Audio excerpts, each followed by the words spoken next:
దేవునికి మహిమ కలుగును గాక. నేటి వాక్యము కొరింథీయుల మొదటి పత్రిక 16వ అధ్యాయము 13, 14 వచనములో ఈ విధంగా వ్రాయబడుతున్న మాటలను మనం చదువుకుందాం. మెలకువ కలిగి ఉండుడి, విశ్వాసమందు నిలకడగా ఉండుడి, బలవంతులయుండుడి, పౌరుషం కలిగి ఉండుడి, మీరు చేయు ప్రతి కార్యము ప్రేమతో చేయుడి.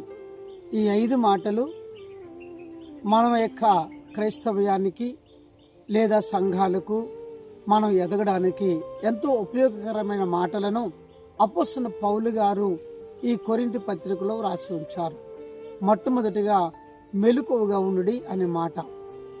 ఎందుకు మనం మెలకువగా ఉండాలి అని అంటే, అపవాది గర్జించు సింహం వలె ఎవరిని మృంగుదునా అని వాడు ఎదురు చూస్తున్నాడు.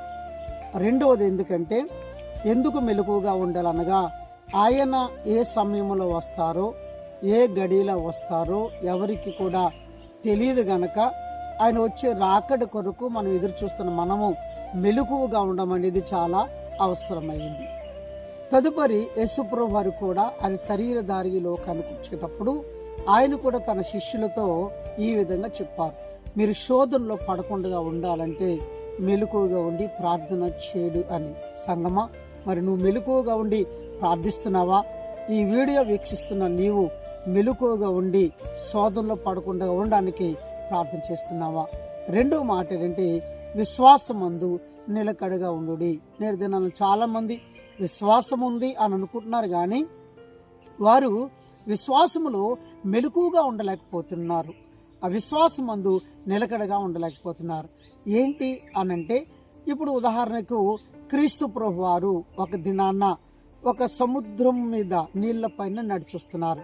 అక్కడ పేతురు గారు ఉన్నారు, ఇంకా శిష్యులు ఉన్నారు. పేతురు వెనువెంటనే చూచి అని అంటున్నాడు, ఆ భూతం అనుకుంటున్నారు. ప్రభు అంటారు, భూతానికి శరీరం ఉండదు అబ్బాయి అని చెప్పినప్పుడు, అయితే ప్రభువా నీవే అయితే నీలా నేను నీళ్లపై నడిచిరానా అని అడిగారు.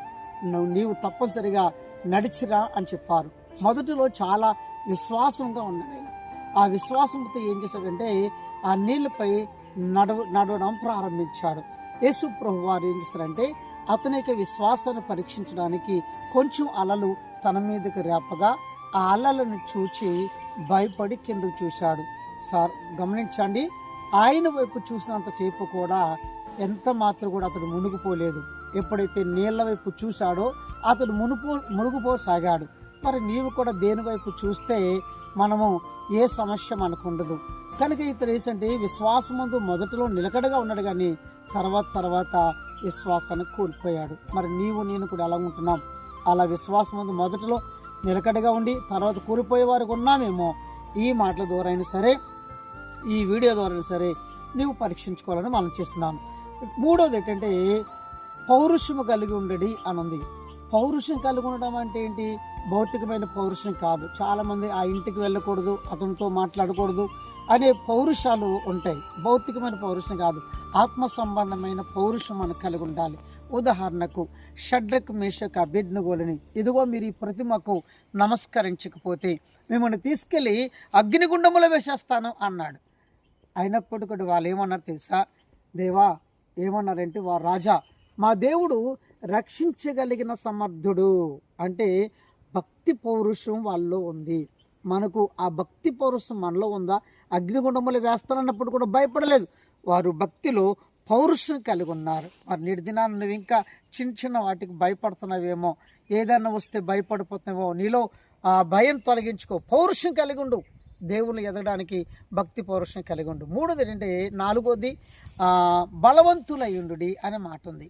బలవంతులయుండుడి అంటే బలము, అది కూడా భౌతికమైన బలం కాదు, ఆత్మ సంబంధమైన బలము కలిగి ఉండాలి.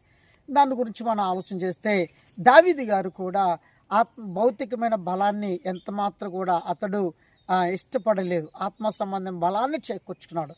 అక్కడ గొలియాతుతో అంటున్నాడు ఏమనంటే, ఇదిగో నీవు ఈటయు బల్లెముతో వస్తున్నావు, కానీ నేనైతే ఇదిగో దేవుని పేరిట యుద్ధానికి వస్తున్నా, బలము ఆయనే అన్నాడు. మనము మరి శైతాన్ని ఎదిరించాలంటే లేదా అపవాదిని ఎదిరించాలంటే మనం ఏం చేయాలంటే బలము కలిగిన వారుగా ఉండాలి. తర్వాత ఆఖరి మాట ఏంటంటే ఇది చాలా అవసరమైంది. సంఘాల్లో కావచ్చు, కుటుంబాల్లో కావచ్చు, లేదా సమాజంలో కావచ్చు. ఏం కావాలంటే ప్రతి పని కూడా ప్రేమతో చేయాలి. ప్రేమతో చేసే ప్రతి పని కూడా అద్భుతంగా ఉంటుంది. సంఘాలు ఎద్దిన ప్రేమను కోల్పోయారు అని అంటే నేను వచ్చే రాకడలో నేను వచ్చేటప్పటికి అనేక మందిలో ప్రేమ కూడా చల్లారిపోతుంది అన్నట్టుగానే చాలామంది ప్రేమ లేకుండా ఉంటున్నారు. సంఘములో ప్రేమ కలిగి ఉండు, ప్రేమ కలిగి ప్రతి పని చేయి. నీ సంఘం అభివృద్ధి పొందుతుంది, నీ కుటుంబం అభివృద్ధి పొందుతుంది, మనముగా అభివృద్ధిలోనికి వెళ్తాం. ఇట్టి మాటలు దేవుడు దీవించి ఆశీర్వదించునుగాక. ఆమేన్.